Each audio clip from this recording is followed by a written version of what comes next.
Дүние жүзінің осы заман тарихында тоталитарлық жүйенің қанды қасабынан жан сауғалап, шетел асып кеткен қандастарымыздан қалған ұрпақтардың біразының атақ даңқтары әлемге жайылып отыр.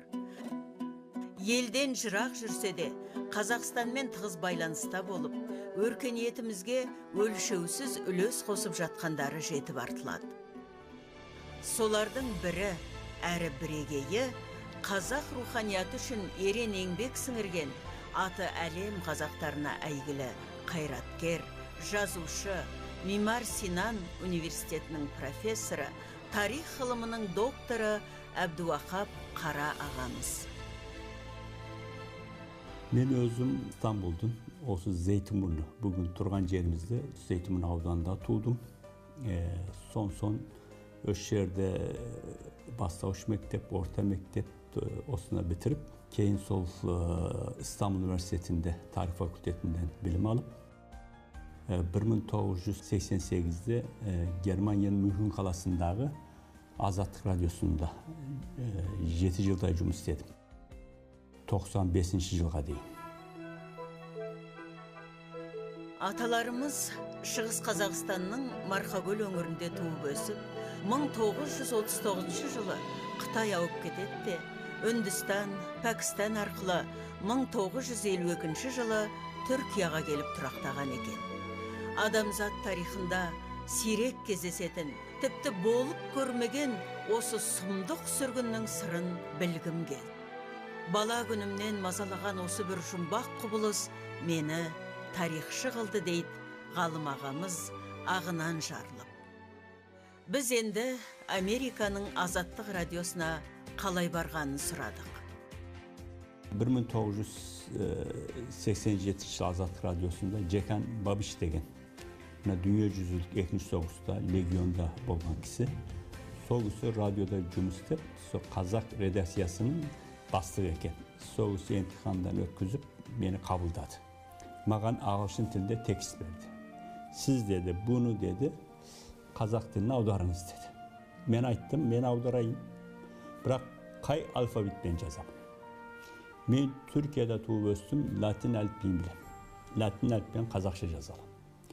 Сонсын менің Шығыс Түркістанда, Қытайда туыстарымыз бар, олар араб әліпбиін, Байтұрсынның төте жазуын қолданады.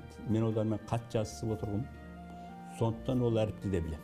Үшіншіден, мен Түркияда магистратура түскенде орысша үйрендім. Қай әріппен жазайын дегенде, ол кісі айтты, мен де түркологпын, 3 алфавитті де оқимын деді. Қайсымен жазсын, сонымен жаз деді. Америкалықтармен жұмыс қалды. Сол жұмыстан бастап 95 жылға дейін сол Азаттық радиосында жұмыс істедім. Азаттықта 7 жыл тілшілік қызмет істеп, ағылшын, орыс тілдерін жетік меңгерген маманды Стамбулдағы өзі түлеп ұшқан оқу ордасы ғылыми қызметке шақырады.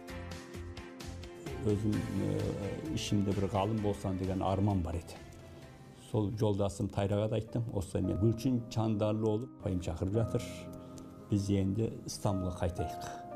Бұл жат жерде не істейін, 7 жыл баладарды өсіп келеді. Кейін бұдар мектепке түссе, кете алмай қаламыз да. Оның баладарымыз неміс болып кетеме, басқа болып кетем. Біз есіміз барды, еліміз табайық. Стамбулда ағайын туыстың арасы бар деп 95 жылы Стамбулға келдім. Әбдуақап Қара ағамыз сол келген жылы магистратурада жүріп, 1986 жыл желтоқсан оқиғалары деген тақырыпта диссертация қорғайды. Азаттық радиосында уақытымды бос өткізбедім. Бос уақытымда оның бай кітапханасы бар еді. Әлемде бүкіл Қазақстан туралы, Кеңес одағы туралы құнды кітаптар сонда бар еді. Мен сол бос уақыттарда соларды оқып, құнды деген кітаптарды сол фотокөшірмесін жасап, соларда мен İstanbul'a алып келдім. Желтоқсан оқиғалары диссертациямыз сон негізінде жазылды. Содан кейін докторантураға түстім. Гүлчин Чандарлы олып, апайым сұрады, дегенде қандай тақырып аласыз деді. Мен айттым, Мұстафа Шоқайды алам. Неге Мұстафа Шоқайды аласыз? Оғым деп сұрады. Бүтін оғысы білмейді. Мен айттым, Мұстафа Шоқай Алаштың соңғы түйіні, бұл кісінің ергеден қызметі үлкен, бірақ Совет уақытында бұл кісіге жала жабылды. Бұл үлкен қиянат Мұстафа Шоқайға жасалған. Мұстафа Шоқайды зерттеуде ықыласымды арттырған нәрсе 1951 жылы құрылған Азаттық радиосының түркі тілдес хабарларында қызмет атқарғандар өзінің ізбасарларының жүрегіне қазақтың ұлы тарихи тұлғасы ретінде Шоқайды аманаттап кеткені болды. Кеңестер одағының соңғы кезеңіндегі ірі саяси өзгерістер менің Шоқайға деген ынтамды одан әрі арттыра түсті дейді ғалым аға. Мұстафа Шоқайды алып, соны 2002 жылға дейін 5 жыл зерттедім. Соның 2002 жылы оны табысты қорғап, сол жылдың аяғында, қараша айында бұл кітап болып Стамбулдан басып шықты.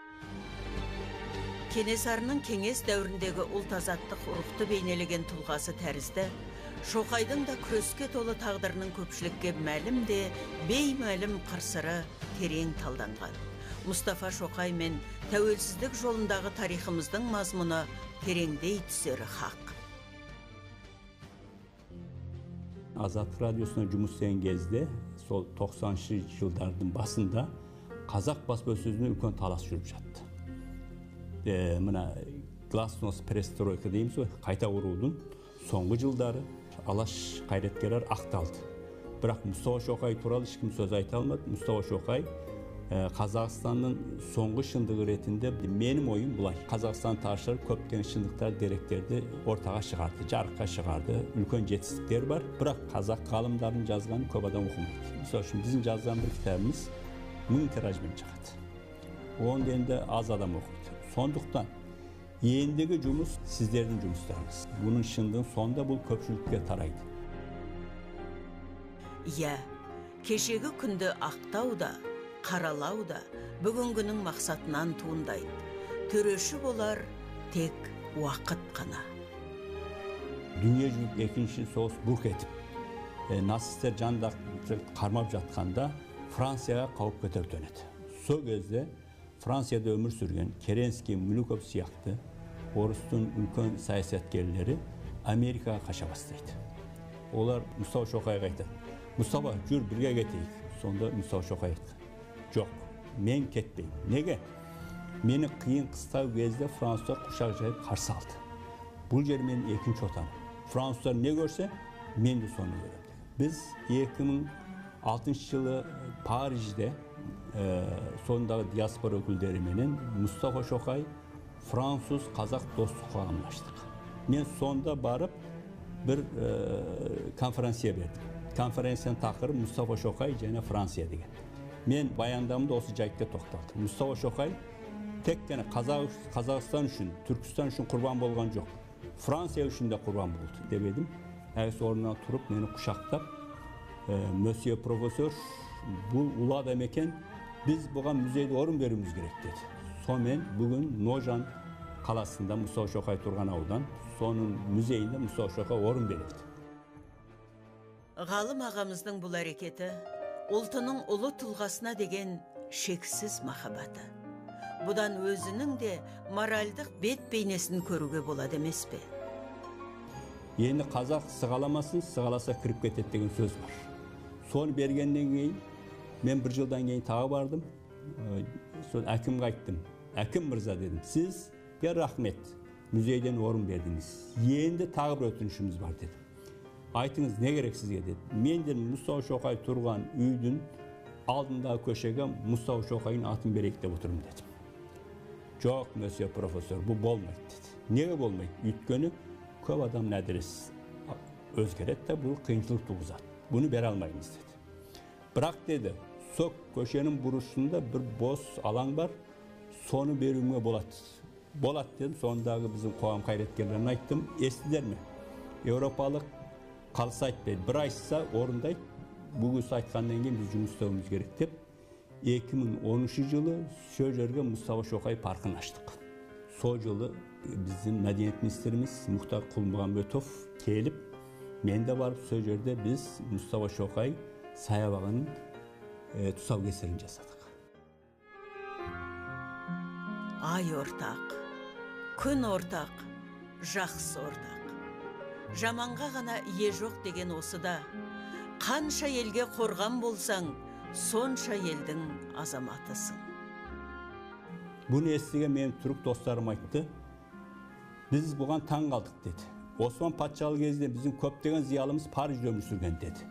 Sonun birine Fransızlar bir saybak açıp müsün koyup oturgan жоқ. Sizin bir ziyalınız var da soğan Fransızlar parga açıp müsünün koyup otur dedi. Мемлекеттің тілі біреу болса, бүтін халық үндөс болады. Екі тіл қосақталса, тіл мен тіл күндес болады дегендей. Үнемі өзгенің тілеуін тілей беріп, өзіміз тілеусіз қалмаймыз ба? Мен сырт көзбен қарасам, бүгінгі Қазақстан журналисттерінің жүгі ауыр.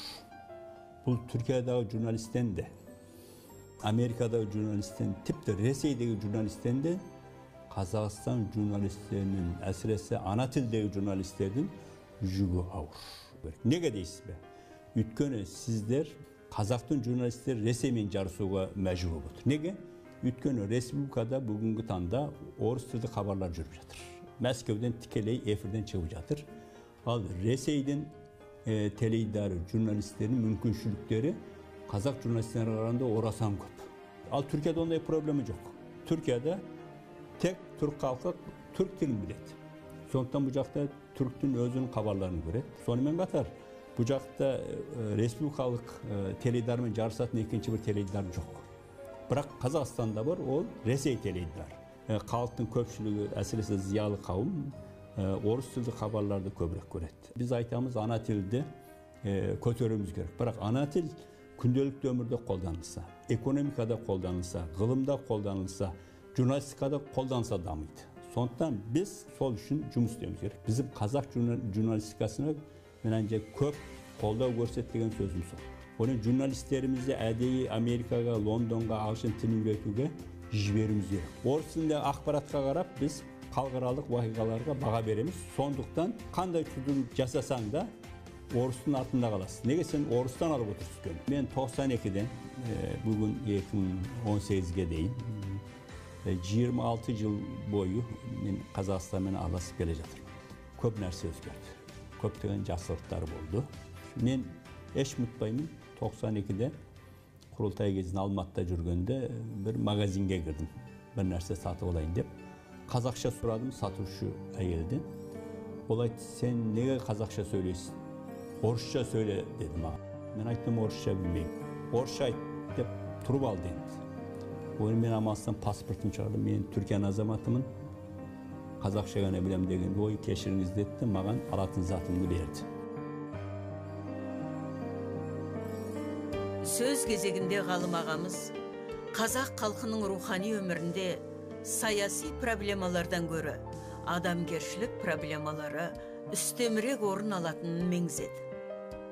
Айтсақ ой көп. Мені ең басты мазалайтын дүние кейбір азаматтарда мынаны байқадым. Қазақстанда жүріп, өз еліне сенбейтін азаматтар бар екен. Яғни ертеңіне Қазақстанның болашағына сенбейтін. Бұндай адамдар айталық билікте де отыр. Бұндай адам іскер азаматтар ішінде де жүр, зиялы қауымда да жүр, ғалымдар ішінде де бар. Яғни бұдар құды бұлай бір ер тоқым дайындап, Қазақстан титтей нәрсі болса атқа мініп шауып кет қалайын деген сияқты. Ең басты бір адамның өз еліне сенбейтін қайдан білесіз? Мысалы үшін қарап отырмын. Совет уақытында ресми тіл, мемлекеттік тіл, мысалы үшін орыс тілі болды. Орыс тілін білмесін сіз компартияға мүше бола алмайсыз, жоғары оқи алмайсыз. Бәрі орыс тілінде бұл. Сондықтан амалсыз сіз балаңызды бала бақшадан тап орыс тілінде мектепке бересіз. Күн көру үшін олай болды. Ал енді қазақ мектептер барлық жерде ашыр. Қазақ тілі мемлекеттік тіл. Әр жерде жүріп жатыр. Енді соған қарамастан әлі де болса қазақ азаматтарының баласын орыстың бала бақшасына мектепке бергені бұл елге сенбеген. Әлі де бұл өзінің келешегін қазақ елінде көрмей отыр. Қазақ елінде көрмегендіктен бұл баласын қазақ тілінде бермейді. Тіпті әзір ағылшын тілінде беретіндер шықты. Енді орыс тілі бұлай қап жатыр, енді баласын тілі шықпас ағылшын тілінде мектепке беріп жатыр. Негізі мен ешбір тілге қарсы емеспін. Мен орыс тілінде жақсы көрдім. Basты şart aldымен ана тілін жазу. Тарихи философиялық деректер негізінде туған шығармаларды, философиялық зердеміздің көкжиегін кеңейте түсетін ұлттық болмысымызды тереңірек танып білуге мол мүмкіндік беретін туындылар деуге болады. Түркістан легионының ақиқаты. Қызыл жұлдыз бен свастика арасындағы тағдыр деп сол кітабымыз жарыққа көрді. О да түрік тілінде, кейін қазақ тіліне аударылды, және де орыс тілінде 3 тілде аударылды. Енді біздің Мұстафа Шоқай кітабымыз қазақ тілінде шықты. Son Парижде біз парламентте бір жиналыста отырғанда Француз қазақ парламенттік достық ассамблеясының төрағасы Тори Мариан деген депутат әңгімелесіп отырғанда сол ұсыныс жасады. Мұстафа Шоқай туралы көп естиміз, бірақ біздің француз тілінде ол туралы толық мәлімет жоқ.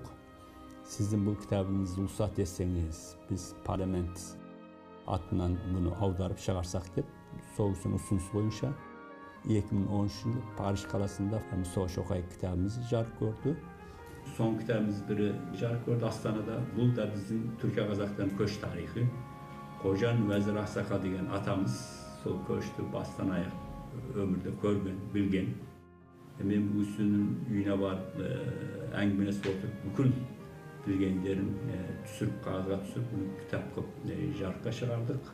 Ермұхан Бекмаханов туралы біз 2015 жылы ол кісінің 100 жылдығында арнайы үлкен ғылыми конференция өткіздік, Қазақстан ғалымдар шығардық. Сол туралы түрік және ағылшын тілдерінде 2 кітап шығардық. Оның сыртында мен әдебиетпен айналсам, бұл туралы да қазақ қаламгерлерінің кітаптарын түрік тіліне аударып шығарып отырмыз. Осы ретте Қазақстанның үлкен жазушысы Мемет Келімбетовтың 5 томдығын түрік тіліне шығардым. İlyas Esenben'in Көшпенділер атты 3 томдығын тағы да мен түрік тіліне аудардым. Өйткені бұл аса маңызды роман. Әлемдік менше классик кітаптарға жазатын роман, бірақ әлемдің бір 30-40 тіліне аударылыпты, бірақ ішінде түрік тілі жоқ екен.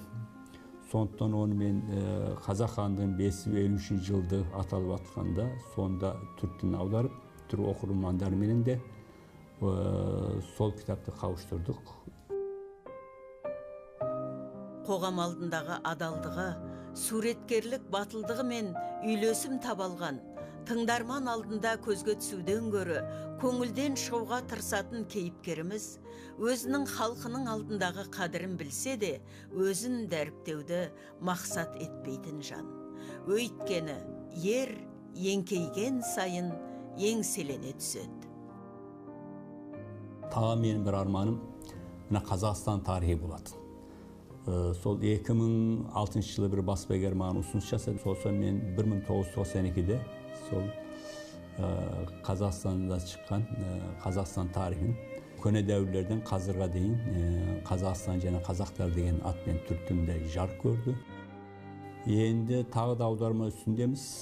Евразия университетінде тарихшы, ғалым және жазушы профессор Тұрсынхан Зәкенұлының Attila деген романы бар екен. Әзір соны аударып жатырмын. Өйткені түріктер де жазыпты, еуропалықтар да көп жазыпты. Енді бұл бір қазақтың көзқарасы. 98-де bir жыл жұмыс істеді жолдасым Ахмет Есев университетінде. Сонда Түркістан Кентауда тұрдық. Түркістанда жақсы қазақша жақсы сөйлейтін. Онда Алматыда көп кісілер орысша сөйлейтін. Біз соңғы кез барғанымда көп кісілер қазақ тілін жақсы сөйлейткен. Әсіресе Астанада маған қатты ұнады. Жастардың көбі қазақша сөйлейткен. Балдәурен дейтін баладардың лагерлері бар екен. Сол жерге біз 18 бала апардық 2011 жылы. Сонда мен өте маған ұнады қазақи дәстүрлерін, салт дәстүрлерін баладарға тәрбиеленендері. Қазақстан болашағы болатын үлкен мемлекет. Түркияда әсіресе түріктер жақсы көреді Қазақстанды. Астанада 3 рет болдum. Birinci 2011 жылда Балдавренде болдum.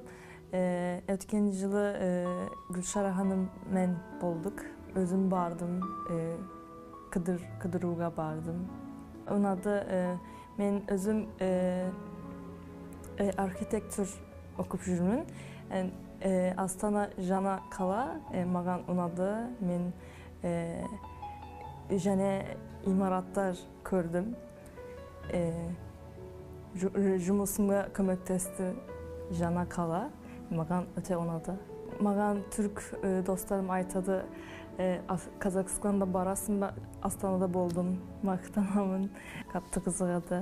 Мен Қазақстан тәуелсіз қалған уақытта Орта Азия туралы dünya yüzünde бүкіл мамандардың пікірлерін оқыдым. Сонда барлық пікір мынаға келді. Бүгін деді Қазақстан тәуелсіз болды, бірақ ұзаққа бармайды бұл тәуелсіздігі деді. Неге? Өйткені бұдан 100-ден неше артық этникалық ұлт бар. Оның бұл өзі 50%-тен аз өзінің төл халқы. Азшылықта қалып отыр. Сондықтан бұның тәуелсіз ұзаққа бармайды. Бірнеше жылда ыдырап, тарқап, Қазақстан бітет деген сөздер айтылды. 27-те көріп отырмыз, ондай нәрсе болған жоқ. Қайта Қазақстанымыз, Астана қаласы әлемге үлгілі әлем қала болып, тек қана көркемдігімен емес, халықаралық дипломатияда, халықаралық бейбітшіліктің орнауында да үлкен мәнге ие отыр. Бүгін Түркияда соңғы уақыттарда екі хабардың біреуі Астанада өтеді. Bütün Астана кездесулерінде Ресей, Иран, Түркия бас қосып, Сириядағы мәселелерді шешіп отыр. Сондағы шешімдер бойынша Түріктің армиясы Сирияда бірнеше жерде бақылау жүргізіп отыр. Бүгін Қазақстанымыздың 27 жылда жасағаны бір елдің 80 жылда жасағанымен тең еді. Bunca көп реформа болды. Елбасының реформалы işten маған салсаңыз, ең күштісі, ең мықтысы ол кісі Қазақстан халқını әлемге айқара ашып жіберді. Ұлттық өнер мен ұлттық мәдениет тек ұлттың тілімен ғана дамиды, сосын өзгеге дариды. Мен өзім Құдайға сансыз шүкір етем. Неге мен бір қазақ баласымын. Шет елде тусам да, бірақ қазағыма бір пайдам тисе қуанам. Құдайға шүкір, мен бүгінгі таңда зерттеулеріммен, кітаптарыммен аз да болса қазаққа пайдам тиді деп ойлаймын, осын өзімнің мақтан тұтамын. Мен өзім бақыт деп есептеймін. Бақыт бағасын білгеннің ғана басына тұрақтайды екен. Ал бақытты болудың жолы жан жағыңа жақсылық жасаудан басталады. Қанша жыл жақсы бола алсаң, сонша жыл ғана өмір сүр дейді екен ұлылық. Ендеше Әбдуахап Қара ағамыздың шығармашылығы қаншалықты жемісті болса, жеңісі де осал болмас деп ойлаймыз. Сөз соңында ұлт мұрасы жолында жалықпай жасаған еңбегіңіздің жемісін теріп, жеңісін көріп, әрдайым абырой биігінде болыңыз дегіміз келеді.